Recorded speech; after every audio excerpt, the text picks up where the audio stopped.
प्रिय विद्यार्थियों, नमस्कार।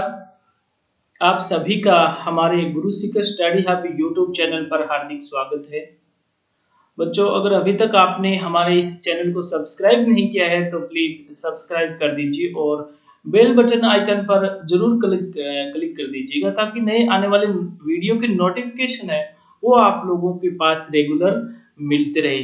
हमारे इस चैनल पर आज 6 बजे से हिंदी अनिवार्य की जो सर्जन जो बुक है उसके दूसरे चैप्टर भ्रमर गीत से चयनित कुछ पद यानी सूरदास जी के जो पद दिए गए हैं इस चैप्टर में वो उसकी क्लास में आप लोगों की आज चल रही है और 8 बजे राजस्थान जीके की क्लास हमारे इस चैनल पर होगी और वो एक टेस्ट होगा प्रजामंडल से संबंधित। तो जो विद्यार्थी भाग लेना चाहते हैं उसमें लाइव चैट है और आज के इस वीडियो में आप लोग विशेष तौर पे सभी विद्यार्थी ध्यान दें, बिना पूछे कोई भी विद्यार्थी आज के इस वीडियो में लाइव चैट नहीं करेगा। ध्यान रखना, सारे विद्यार्थी आप सभी समझदार बच्चे हैं और काफी अनुशासन वाले बच्चे हैं, तो आप ध्यान रखना भाई, बिना परमिशन बिना काम के कोई भी लाइव चैट नहीं करेगा। हाँ, किसी को कोई प्रश्न पूछना हो तो जवाब में आपकी हर चीज पे मैं नजर रखता हूं, तो आप टेंशन लेने की कोई आपको आवश्यकता नहीं है, आप पूछ लेना।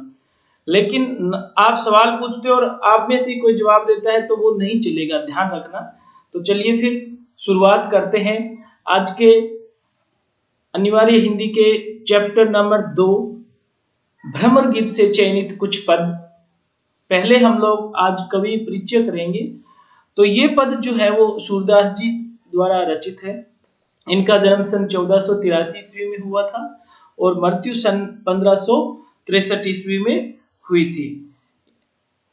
सूरदास का जन्म दिल्ली के निकट सिही नामक गांव में हुआ था। रुनकता आगरा के गऊ घाट पर उनकी भेंट महाप्रभु वल्लभाचार्य से हुई।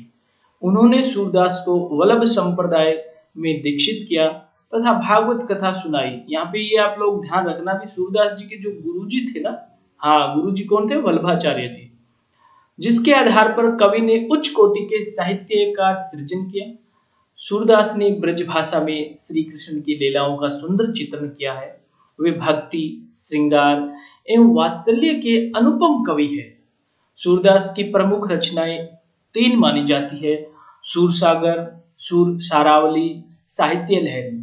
इनमें से जो सूर सागर है ना, वो इनकी अक्षय कृति का आधार ग्रंथ है। अब सूरदास जी जो है वो अष्ट छाप के शीर्ष कवि माने जाते हैं। इसका वर्णन मैं अगले पैराग्राफ में आपको बता दूंगा। अष्ट छाप क्या थे, हाँ जी, उनके बारे में अगले पैराग्राफ में बताऊंगा। कृष्ण के लोक रंजक रूप को काव्य का आधार बनाकर उन्होंने जयदेव और विद्यापति की गान परंपरा को आगे बढ़ाया। अब यहाँ पे भी प्रश्न बनता है ना, किन की परंपरा को आगे बढ़ाया? जयदेव और विद्यापति की। सूरदास का काव्य हिंदी साहित्य की अमूल्य निधि है ना। ऐसा माना जाता है कि सूरदास जी जन्मांध थे और इन्होंने अपने मन की आंखों से श्री कृष्ण लीला का जो वर्णन किया ना, तो सुनते सुनते आदमी की आंखों में आंसू आ जाते हैं ना। ये सिर्फ मन की आंखों से उन्होंने देख के किया था ना। चलो पढ़ेंगे, पता चल जाएगा। तो उनके बारे में सच ही कहा गया है कि सूर सूर तुलसी ससी उड़गण के सोदास अब के कवि खदोत सम जहते कृत प्रकाश। यानी सूर सूर तुलसी ससी, सूरदास जी को सूर्य के समान माना गया और तुलसीदास जी को चंद्रमा के समान। उड़गण के सोदास अब के कवि खदोत सम जहते कृत प्रकाश, ये इस लाइन में से प्रश्न बन सकता है, तो आप लोग ध्यान दें। हाँ, चलिए फिर अगला पैराग्राफ देख लेते हैं इसका। इस पाठ में सूर सागर के भ्रमर गीत से 6 पद लिए गए हैं। श्री कृष्ण ने विरह वेदना से अव्यथित गोपियों को सांत्वना देने हेतु उद्धव को भेजा। उद्धव ने निर्गुण ब्रह्म एवं योग का उपदेश देते, तभी वहां एक भौरा आता है। अब गोपियां भ्रमर के बहाने उद्धव को जवाब देती है, यानी वो एक सीन क्रिएट किया गया है ना। अब कवि ने अपनी मन की आंखों से इतना, हाँ, वात्सल्य का, श्रृंगार का जो है बहुत ही शानदार, जो अब पद आएंगे ना आगे, आप पढ़ोगे तब पता चल जाएगा, आप देखते रहना। उनके उन्हें कड़वी और ककड़ी के समान योग का उपदेश अरुचिकर लगता है। उनके लिए मिलन और विरह दोनों स्थितियों में श्री कृष्ण से लगाव लाभदायक लगता है। वे कहती है, मथुरा काजल की कोठरी के समान है, उनकी आंखें कृष्ण दर्शन को व्याकुल है। वे निर्गुण ब्रह्म के रूप, रंग, निवास, माता पिता आदि का ब्यौरा जानना चाहती है। क्या है कि उद्धव जी को भगवान श्री कृष्ण ने उनको समझाने के लिए भेजा था, है ना। कई बार होता है ऐसा, कोई हमारा बहुत प्रिय साथी हमसे जब दूर चला जाता है तो हम उनके बिना रह नहीं पाते। अब ये जो स्थिति बनती है ना, वो इससे भ्रमर गीत में आई है। तो कृष्ण की याद दिलाने वाले वन, उपवन, लता विधान, यमुना आदि विरह काल में भीषण संतापदायक बन गए। किसके लिए? उन गोपियों के लिए जिनको भगवान श्री कृष्ण छोड़ के आ गए थे। हाँ, वो मथुरा चले गए तब की बात है। उन्होंने भेजा कि भाई मेरे बगैर उन लोगों के हाल तो, क्यों सबके लाडले थे कन्हैया, है ना। आप लोगों ने पढ़ा है, कृष्ण लीला देखी है ना सब बच्चों ने। हाँ, तो ये वर्णन उसमें भी आया हुआ है। हाँ, जब वो वहां से विदा होते हैं तब कैसा माहौल क्रिएट होता है ना। तो यहाँ पे मैंने आपको बोला था कि अष्टछाप जो थे ना, महाप्रभु श्री वल्लभाचार्य जी एवं उनके पुत्र श्री विठलनाथ जी द्वारा संस्थापित 8 भक्तिकालीन कवियों का एक समूह था, जिनको अष्टछाप कवि कहते हैं ना, जिन्होंने अपने विभिन्न पद एवं कीर्तनों के माध्यम से भगवान श्री कृष्ण की विभिन्न लीलाओं का गुणगान किया है। अष्टछाप कवि सूरदास, कुंभनदास, कृष्णदास, परमानंददास, गोविंद स्वामी, चतुर्भुजदास, छीत स्वामी, नंददास, ये अष्टछाप के 8 कवि है। ध्यान रखना, कई बार पूछ लेता है ना, या फिर हम चूंकि हम लोग हिंदी पढ़ रहे हैं तो हिंदी में हमें एक्स्ट्रा ज्ञान होना बहुत जरूरी है ना। इसका प्रभाव पड़ता है एग्जामिनर पर। तो फिर चलिए, ये तो आपका पाठ सार हो गया। अब चलते हैं भ्रमर गीत से चयनित कुछ पद जो आए हैं आपके इस पाठ में, वो पढ़ लेते हैं। हाँ जी। हमारे हरि हारिल की लकड़ी, मन बच क्रम नंद नंदन सो उर, यह दृढ़ करी पकड़ी, जागत सोवत सपनई सो तुक, कहने जकरी, सुनत ही जोग लगत ऐसो अली, ज्यों करुई ककरी, सोई व्याधि हमें ले आए, देखी सुनी न करी, यह तो सूर तिन्हें ले दीजिए जिनके मन चकरी। हाँ जी। अब यहाँ पे उद्धव आके समझाते हैं, तो अब वो गोपियां क्या कहती है वो वर्णन आपके इस भ्रमर गीत में आया है। कठिन शब्दार्थ, कल बच्चों ने कुछ बोला था कि सर कठिन शब्दार्थ है ना, तो आप नोट करा दीजिए, लिख लीजिए। तो भाई मैंने आपको इस हाँ जी पद के साथ ही बता दिए हैं। अब आपकी अगर व्याख्या आती है तो आप कैसे लिखोगे? आप लिख सकते हो भी, प्रस्तुत पाठ है वो हमारी पाठ्य पुस्तक सृजन की रचना भ्रमर गीत से लिया गया है, और इसके जो कवि है वो है सूरदास जी। और यहाँ गोपियों ने अपने जीवन में श्री कृष्ण का महत्व बताते हुए उनके प्रति अनन्य समर्पण की भावना प्रस्तुत की है। गोपियों ने निर्गुण ब्रह्म को कड़वी ककड़ी के समान, व्यर्थ और एक बीमारी के समान बताया है। अब क्या करें हम, हमारे हरि हारिल की लकड़ी। अब वो हरि का मतलब श्री कृष्ण भगवान। हारिल क्या? हारिल एक पक्षी होता है, सुना है आप लोगों ने हारिल पक्षी देखा है? हाँ जी, हरे रंग का होता है ना हारिल, कहते हैं वो जमीन पे नहीं बैठता, उसके पैरों में एक लकड़ी हमेशा रहती है। देखो, हाँ सुनी हुई बातें हैं, कई लोगों ने देखा होगा। हाँ, तो उन्होंने कहा कि भी जैसे वो हारिल पक्षी उस लकड़ी को नहीं छोड़ता है ना, वैसे ही हम हमारे हरि हारिल की लकड़ी, वो भगवान श्री कृष्ण हमारे लिए क्या हारिल की लकड़ी के समान है। मन बच क्रम, मन से, वचन से, क्रम से, नंद नंदन सो, नंद नंदन कौन? भगवान श्री कृष्ण। सो उर, उर मतलब हृदय, यह दृढ़ करी पकड़ी, यह निश्चय करके हमने उनको अपने मन में बैठा लिया है ना। जागत सोवत सपने सो तुक, कहना जकरी, जागत जागते सोते सपनों में साक्षात भगवान श्री कृष्ण गाना जकरी, यानी जकरी का अर्थ क्या? जप रहे हम तो बस उनका ही नाम जपते हुए, हमारे लिए वो ही सब कुछ है। सुनते ही जोग लगत ऐसो अली, सुनते ही जोग लगत ऐसो अली, जो करुई ककरी। अब वो भौरे की बात कह रहे, भाई भौरे तेरी बात सुन के ना हमें ऐसा लग रहा है जो करुई ककरी, भाई तुम जो कह रहे हो, जो हमें समझा रहे हो, वो हमें कैसी बात लग रही है? हाँ, करुई ककड़ी, कड़वी ककड़ी जो होती है ना, हाँ ककड़ी खाते हो ना, कई बार वो कड़वी निकल जाती है तो कैसा फील होता है। हाँ, वही कह रही कि आपकी जो बात सुन के हमें ऐसा लग रहा है, जो कड़वी ककड़ी सोई व्याधि हमें ले आई, देखी सुनी न करी, यह तो सुर तिन्हे ले दीजिए जिनके मन चकरी। अच्छा, यानी वो उनको समझा रहे। तो चलिए फिर थोड़ी सी व्याख्या देख लेते हैं कि आपको इसमें कैसे लिखना है। सूरदास जी कहते हैं कि गोपियों के लिए श्री कृष्ण उस हारिल पक्षी के लकड़ी के समान है जिसे वे छोड़ना नहीं चाहती है। जैसे हारिल नाम का पक्षी अपने पंजों में एक लकड़ी का टुकड़ा सदैव पकड़े रहता है और उसे कभी अपने से दूर नहीं करना चाहता। गोपियां कहती है, हे उद्धव, हमने अपने मन वचन कर्म से नंद बाबा के पुत्र श्री कृष्ण को अपने हृदय में दृढ़ता से पकड़ रखा है। हम जागते हुए भी, सोते हुए भी, सपने में भी सदैव साक्षात कहना कहना की रट लगाते रहते हैं। ऐसे में जब आप हमें योग साधना का संदेश देते हो तो हमें वह संदेश कड़वी ककड़ी के समान अरुचिकर और व्यर्थ लगता है। हे उद्धव, आप ये निर्गुण ब्रह्म की योग साधना रूपी बीमारी कहां से ले आए? इस बीमारी के बारे में न कभी सुना, न देखा और न कभी भोगा। अर्थात इस प्रकार की योग साधना उस बीमारी का रूप है जिसे हमने कभी अनुभव नहीं किया। हे भ्रमर, अली शब्द है ना, अली, हे भ्रमर, यह बीमारी या रोग साधना तो उनको ले जाकर दीजिए।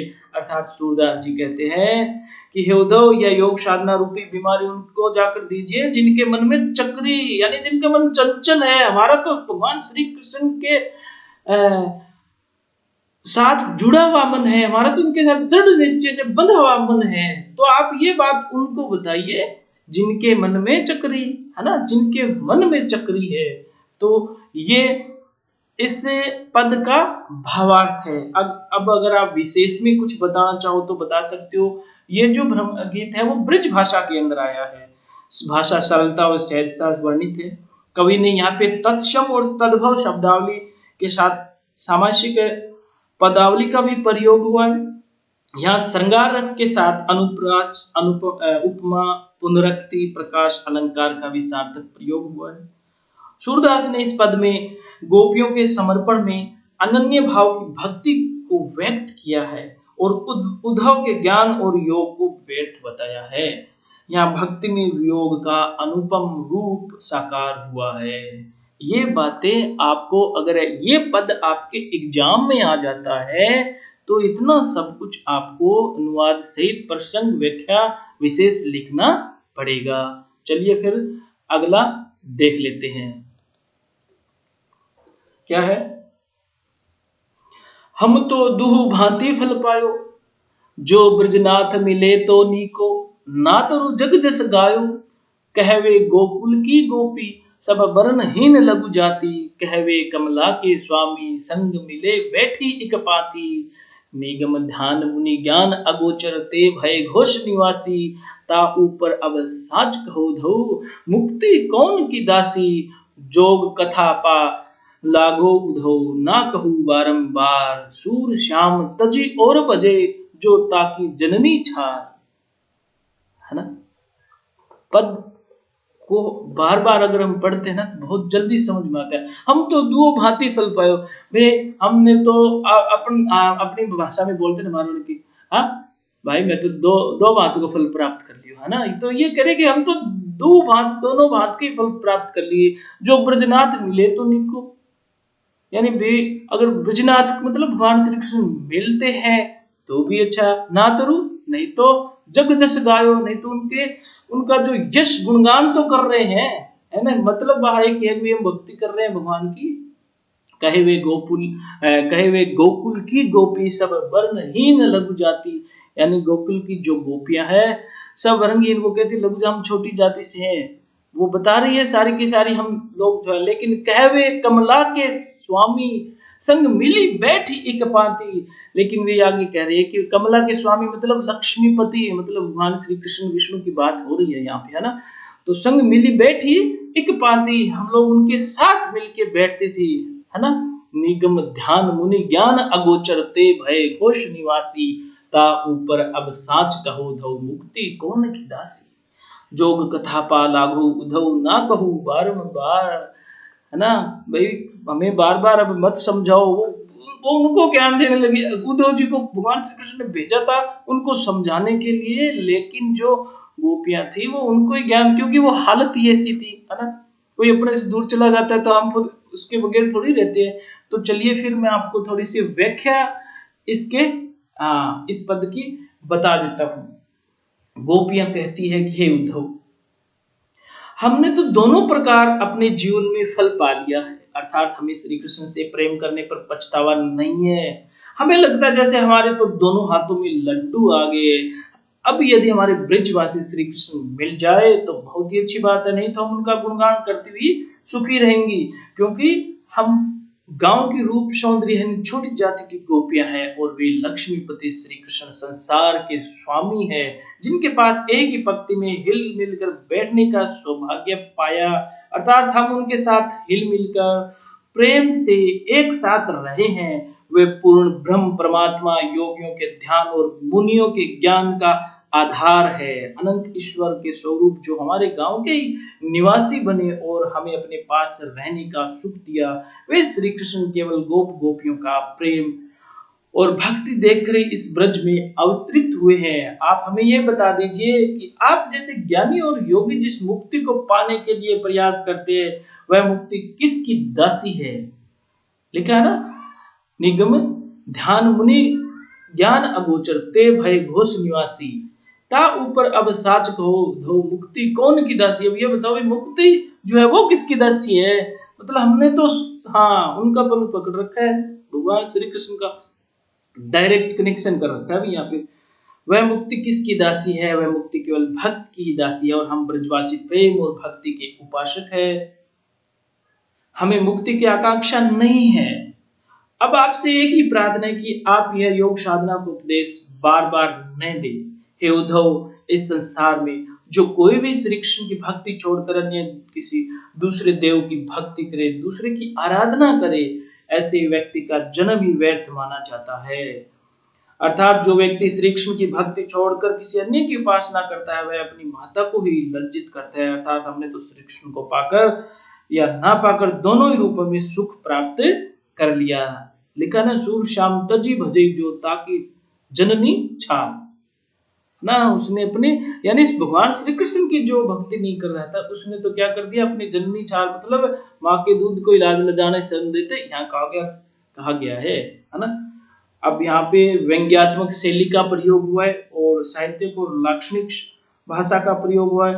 अगर अलंकार देखें तो अनुप्रास, उपमा व उत्प्रेक्षा अलंकारों का भी प्रयोग हुआ है। इसके साथ साथ लक्षणा शब्द शक्ति का भी सार्थक प्रयोग किया गया है। यहाँ पे गोपियों ने श्री कृष्ण के प्रति अनन्य भक्ति के साथ अनुपम सुख पाने की बात कही।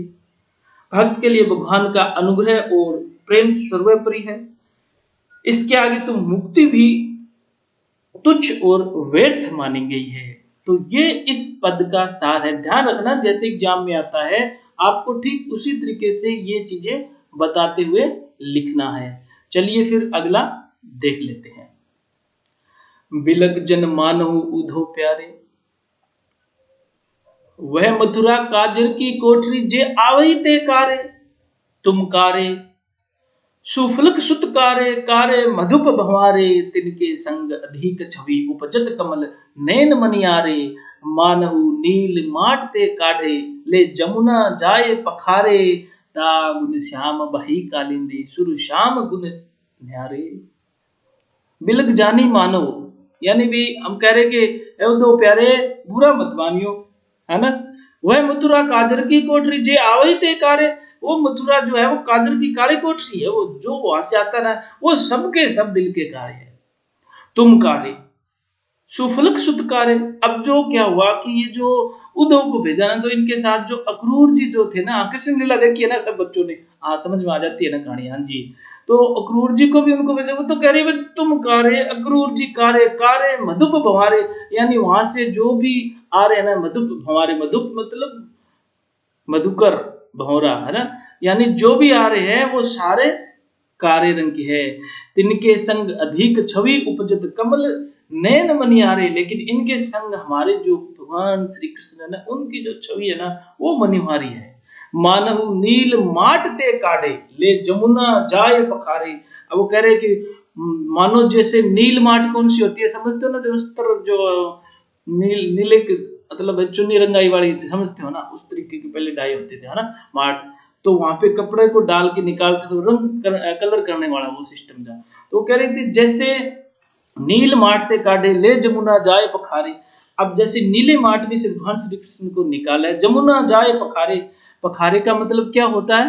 धोना। जमुना के अंदर जाके उनको धोया है। तो तागुन श्याम भई कालिंदी, तब श्याम का जो, यानी भगवान श्री कृष्ण काले थे, श्याम जो रंग था वो क्या हो गया? श्याम भई कालिंदी। कालिंदी मतलब जमुना, यमुना नदी, तो उसका रंग क्या हो गया? काला हो गया। तागुन श्याम भई कालिंदी, सूर श्याम गुण न्यारे। लेकिन भगवान श्री कृष्ण के जो गुण है वो तो न्यारे ही है।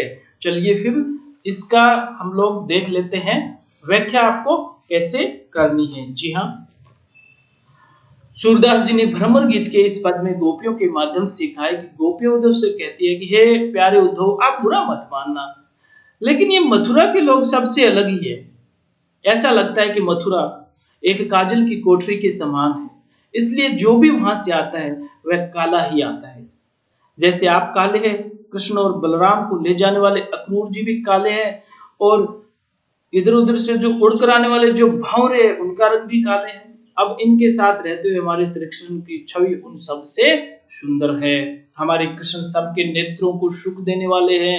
उनका सांवला रंग भी मथुरा से आने के कारण ही हुआ है, लेकिन उनको तो मानो नीले रंग के बड़े मटके से निकाला है और उन्हें मथुरा से लाकर यमुना में स्नान करा लिया, जिससे वे श्री कृष्ण तो काले से सांवले हो गए। लेकिन यमुना का जल काला हो गया। यमुना ने श्री कृष्ण का काला रंग ग्रहण कर लिया और वह कालिंदी कहलाने लगी। अर्थात यमुना में श्री कृष्ण के स्नान करने से यमुना का जल काला हुआ और यमुना नदी क्या होगी? कालिंदी कहा जाए। यमुना नदी का दूसरा नाम क्या होता है? पर्यायवाची शब्द में कालिंदी भी बोलते हैं, ध्यान रखना। अर्थात हे उद्धव, सूरदास जी क्या कहते हैं कि गोपियों ने अपने श्याम श्री कृष्ण के गुण सबसे अलग और मन को प्रभावित करने वाले बताया था। जो आपके परम मित्र उन श्री कृष्ण के गुणों का कहां तक वर्णन करे, वे तो सबसे न्यारे हैं, उनके गुण सबसे श्रेष्ठ है और उन्नत है। अब भाई जो चीज अपने को अच्छी लगती है तो उनकी बुराई हम थोड़ी कर देंगे, है ना, वो तो हमें चाहे कैसे भी हो अच्छे ही लगेंगे। तो गोपियों को तो भगवान श्री कृष्ण अच्छे लग रहे हैं, लेकिन वहां से जो भी आता है ना वो उनको कारे लग रहे हैं। तो ये एक बहुत ही शानदार चित्रण किया गया है ना।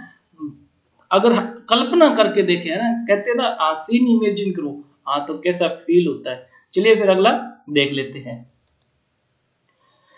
अंखियां हरि दर्शन की भूखी, कैसे रहे रूप रस राची, ये बतिया सुनी रूखी, अवधि गनत इकटक मग जोवत, तब एती नहीं झूठी, अब इन जोग संदेशन उधो, अति अकुलानी दुखी, बारक वह मुख फेरी दिखाओ, दूही पय पीवत पतुखी, सूर सिकत हटी नाव चलायो, ये सरिता है सूखी। अब वो आगे फिर उद्धव जी को कहती है, उद्धव, अंखियां हरि दर्शन की भूखी, हमारी आंखें तो तरस गई है हरि के दर्शन। हरि मतलब भगवान श्री कृष्ण के रूप सौंदर्य के लिए। अब उनके बारे में कोई बात करे ना, वो उनको अच्छा लगता है। उद्धव को जो भेजा गया था वो तो ज्ञान देने लग गया है ना, वो सामाजिक संसारिक जो है उनके बारे में ज्ञान देने लगे भी ऐसा कुछ नहीं है, ऐसा है निर्गुण, ताकि वो ज्ञान बांटने लग गया। अब भाई वो ज्ञान किसको अच्छा लगे उस टाइम में, है ना। तो फिर चलिए देख लेते हैं थोड़ा सा। प्रस्तुत पद में गोपियां अपने आराध्य श्री कृष्ण के प्रति अनन्य भक्ति भाव प्रकट करते हुए उद्धव से निर्गुण ब्रह्म के बारे में पूछती है।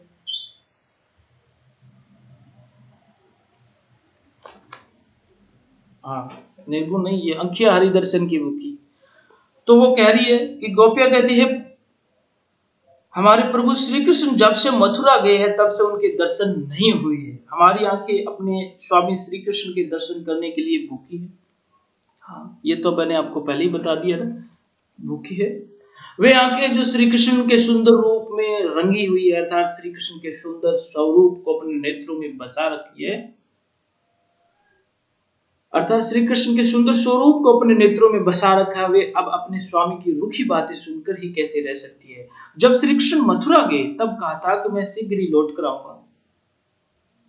अब उनको क्या था श्री कृष्ण ने कि भी मैं आऊंगा, है ना।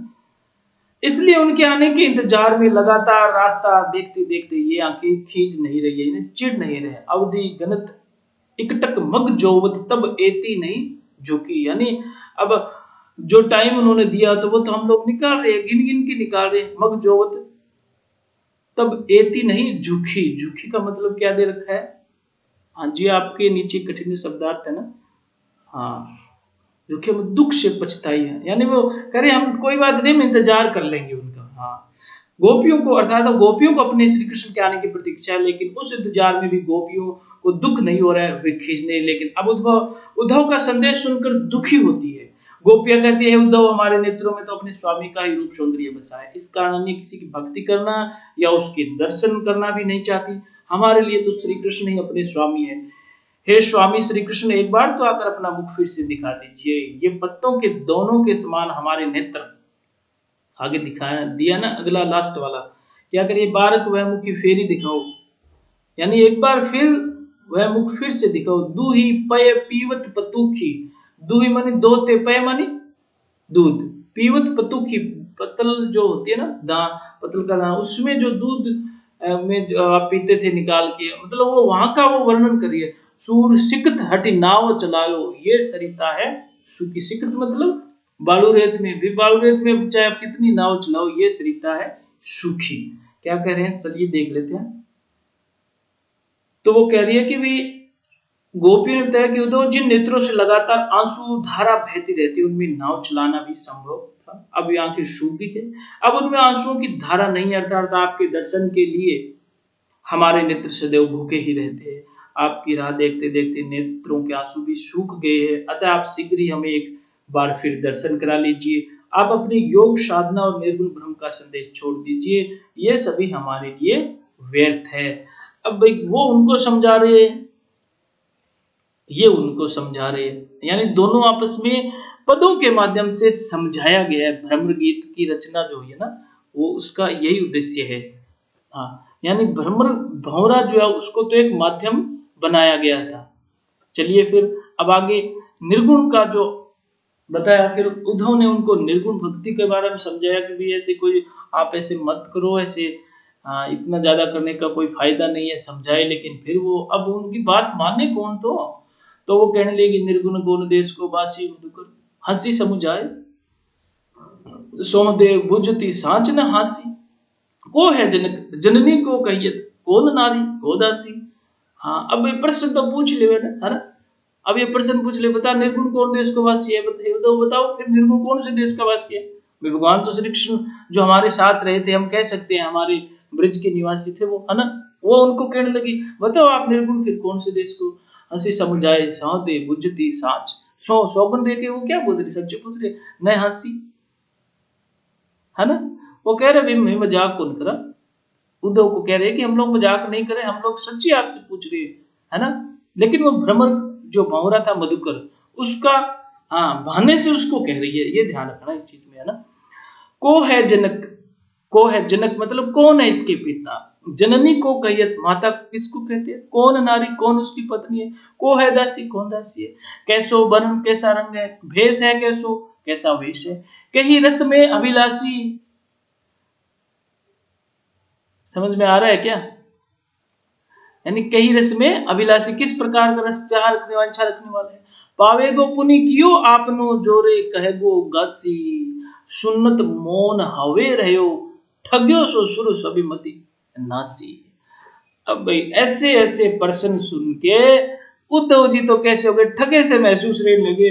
वो सोचने लगे यार कहाँ फंस गया आके, मैं इनको ज्ञान बांटने आया था, ये मुझे ज्ञान देने लगी, है ना। अब इतना ज्ञान थोड़ी था उनके पास कि वो बता दे कि हाँ ये सब तो जाते गुजरात बताओ उद्धव निर्गुण कौन देश को वासी।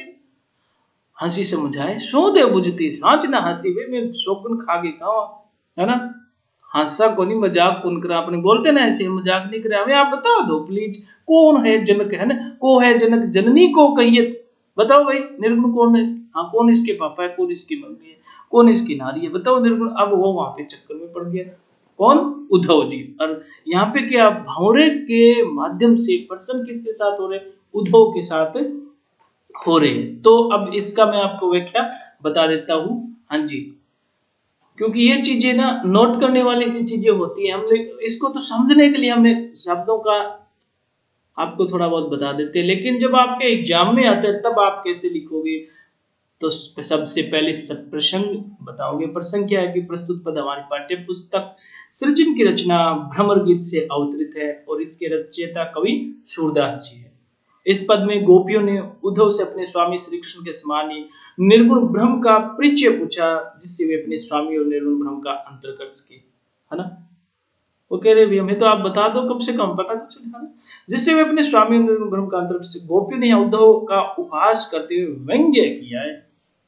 और व्याख्या में क्या लिखोगे कि प्रस्तुत पद में गोपियां अपने आराध्य श्री कृष्ण के प्रति अनन्य भक्ति भाव प्रकट करते हुए उद्धव से निर्गुण ब्रह्म के बारे में पूछते कि हे उद्धव, आप जिस निर्गुण निराकार सर्वव्यापक ईश्वर की बात करते हैं, जिनके योग का संदेश देते हैं, वह कौन से देश का निवासी है, अर्थात निर्गुण ब्रह्म कहाँ के निवासी है।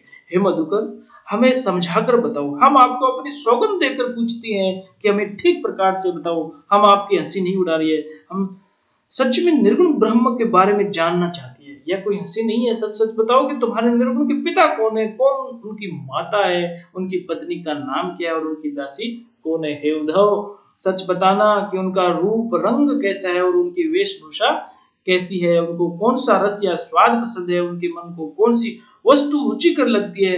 हे उद्धव, यदि आपने हमें सब कुछ सच सच नहीं बताया और कुछ भी हमसे छिपाने का प्रयास किया, तो आपको अपने किए का फल अवश्य भोगना पड़ेगा, अर्थात झूठ बोलने का जो फल मिलता है वह आपको भी पाना पड़ेगा। तो आप अपने निर्गुण के बारे में हमें सब सच ही बताना। अब गोपियों की बात सुनकर भाई उद्धव जी के तो होश उड़ गए, वो तो ठगे से फील करने लगे। सूरदास जी क्या करे कि गोपियों के प्रश्न सुनकर तो उद्धव के पास भी उनके प्रश्नों का उत्तर नहीं था। इस प्रकार गोपियों ने अपने आराध्य के प्रति अनन्य भाव व्यक्त किया है। अब यहाँ पे प्रश्न शैली भी है और व्यंग्यात्मक शैली का भी प्रयोग किया गया है ना। ये प्रश्न वो क्यों पूछ रही थी गोपियां, वो इसलिए पूछ रही थी, उनको भगवान श्री कृष्ण के बारे में तो सब कुछ पता था, रूप रंग का उनको क्या पसंद था, है ना, माखन पसंद था उनको, तो वो बताती बोलती, वो कहती ना हमारे भगवान श्री कृष्ण को तो माखन पसंद था, वो ये चीजें पसंद थी, क्योंकि वो तो उनके साथ रह के गए थे ना।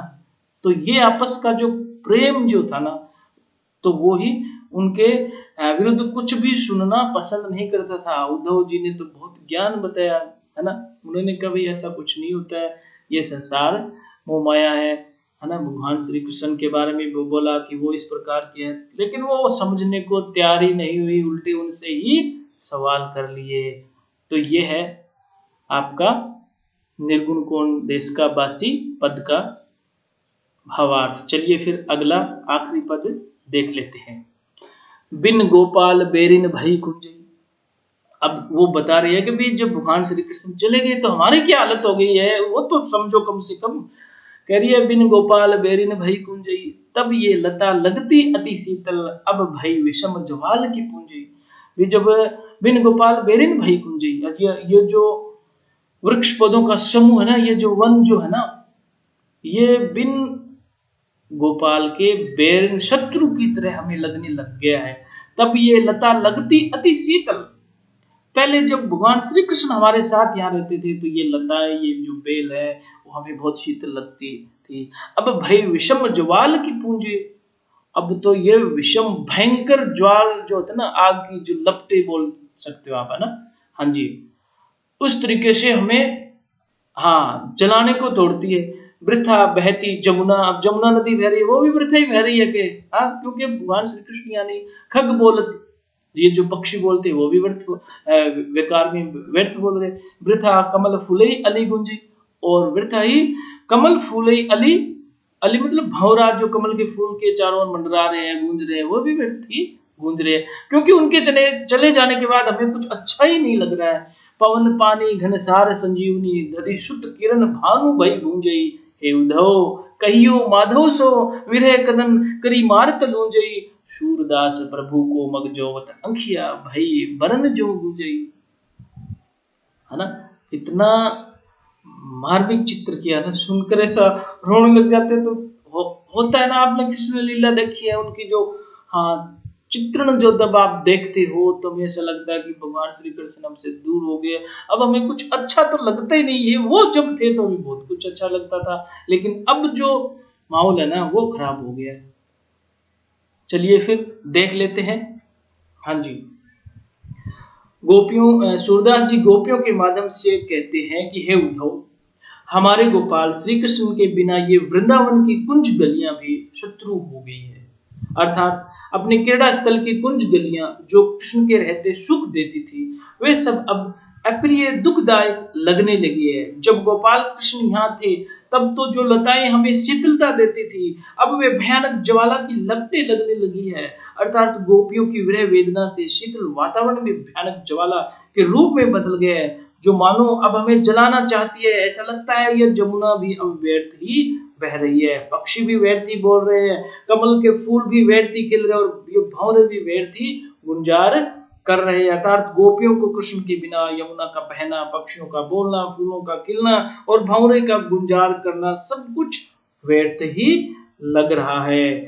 जैसे ये सभी उन्हें दुख देने वाले ही है। कृष्ण के रहते जो वायु, जल, बादल हमें संजीवनी के समान सुख देते थे, लिखा ने, पावन पानी घनसार संजीवनी, दधि सुत किरण भानु भई भूंजे। अब वो क्या क्या बता रही है। कृष्ण के रहते जो वायु, जल, बादल हमें संजीवनी के समान सुख देते थे, वे सभी अब दुखदायक हो गए हैं। चंद्रमा की शीतल, चंद्रमा दधिसुत, दधिसुत का मतलब क्या था, चंद्रमा, भानु सूर्य, किरण, इनकी जो किरण भई भूंजे, भूंजने मतलब जलाने लग गई है। अब तो ये हालत हो गई है, तब तो हमें सब कुछ अच्छा लगता था, है ना। वे सभी अब दुखदायक हो गए। चंद्रमा की शीतल और शुक्र चांदनी अब सूर्य की किरणों के समान जलाने वाली लग रही है। गोपियां कहती है, उद्धव, आप जाकर हमारे माधव श्री कृष्ण से कह देना कि आपके बिना विरह रूपी आग हमें जलाकर अपंग ही बना देती है। अर्थात गोपियों की दशा कृष्ण के बिना अत्यंत दुखद हो गई है, जैसे वे भीषण कष्ट से विकलांग सी हो गई है। ऐसी दशा के बारे में श्री कृष्ण को बताइए। गोपियां कहते हैं कि हमारे आंखें अपने स्वामी का मार्ग देखते देखते पत्थर के समान कठोर हो गई है। अतः गोपियां अपने स्वामी श्री कृष्ण के बिना अपने जीवन और संसार का कोई महत्व नहीं मानती और स्वयं का संपूर्ण जीवन समर्पित करती है ना। किसी के इंतजार में हम बोलते ना, आंखें पत्थर आ गई है ना, बोलते ना, वही बात यहाँ पे इन्होंने कही है। हे उद्धव, कहियो माधव सो विरह कदन करी मारत ढूंढई, सूरदास प्रभु को मग जोवत। यानी प्रभु, सूरदास जी कह रहे कि प्रभु का मग जोवत, मग मतलब रास्ता, उनका वही बाट जो रहे, हमने उनको इंतजार कर रहे हैं, उनका आंखिया भाई बरन जो गूंजे, यानी गूंजे मतलब लाल रंग की हो गई है, उनको देखते देखते आंखियां पथरीली हो गई है। कब भगवान श्री कृष्ण इस रास्ते से आएंगे। तो बच्चों, ये था भ्रमर गीत। अब आप लोग मुझे कमेंट बॉक्स में जरूर बताएं आप लोगों को कैसा लगा अनुवाद, कैसा आपको कुछ समझ में भी आ रहा है या अच्छा लगा। अब आपके 2 चैप्टर पूरे हो गए हैं। अब आपको आगे जो है ना, अभी वीडियो नहीं मिलेगा अगले चैप्टर का, पहले इन 2 चैप्टर का टेस्ट होगा। मेरे हिसाब से आप लोगों को अब अगर कोई भी लाइन कहीं से भी उठा के दे देते हैं, मुझे पूरा भरोसा है, क्योंकि आप लोग बहुत इंटेलिजेंट हो, आप हर चीज को जल्दी पकड़ते हो, पढ़ लेते हो तुरंत। तो अब हम टेस्ट ले लें। अगर आप लोग सभी रेडी हो, तैयार हो, तो अब कमेंट बॉक्स में आप मुझे टेस्ट लेने के लिए यस लिख कर जरूर भेज सकते हो, है ना। बाकी कोई सवाल, कोई चीज पूछनी हो तो आप मुझसे पूछ लेना, है ना। आपको ये पाठ कैसा लगा, ये वीडियो पसंद आया, किस प्रकार का लगा, ये आप सभी बातें आप कमेंट बॉक्स में अब कर सकते हैं। इसी के साथ ये वीडियो पूरा होता है। आप सभी का बहुत बहुत धन्यवाद। हाँ जी, गुड नाइट नहीं कहूंगा, क्योंकि अभी अगला वीडियो हमारा आने वाला है, उसके बाद बोलेंगे, ठीक है। ओके।